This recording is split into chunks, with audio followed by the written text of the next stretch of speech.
Сондықтан конституциялық реформа аясында шығармашылық еркіндікті тек жариялап қана қоймай, оны нақты қорғайтын және қолдайтын нормаларды бекіту қажет деп есептеймін. Осыған байланысты мен мынандай нақты ұсыныстарды назарларыңызға ұсынғым келеді.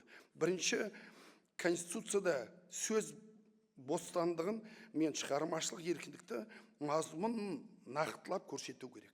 Ғылыми, көркемдік, техникалық және өзге де шығармашылық қызметті еркіндігіне мемлекет тарапынан тікелей кепілдерін айқын жазылу тиіс. Бұл сын пікір айтуда, жаңа идея ұсынуға, қоғамдық пікір білдіруге құқықтық негізін және мәдени саясатын қалыптастырады. Екіншіден, конституция деңгейінде зияткерлік меншік құқығы қорғауды күшейту керек.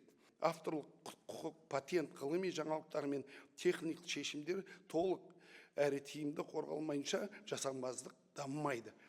Шығармашылық еңбек, нақты экономикалық және қоғамдық құндылығының конституциялық деңгейіне танылуы тиіс. Үшінші, бұл мемлекеттік шығармашылық және ғылыми қызметке жағдай жасау міндетін, ол құқығын емес, міндетін деген қағидат болу керек сияқты. Төртіншіден, қоғамдық маңызды бар пікірлерді қолдайтын сапалы контентті ынталандыратын жүйе қалыптастыруымыз керек.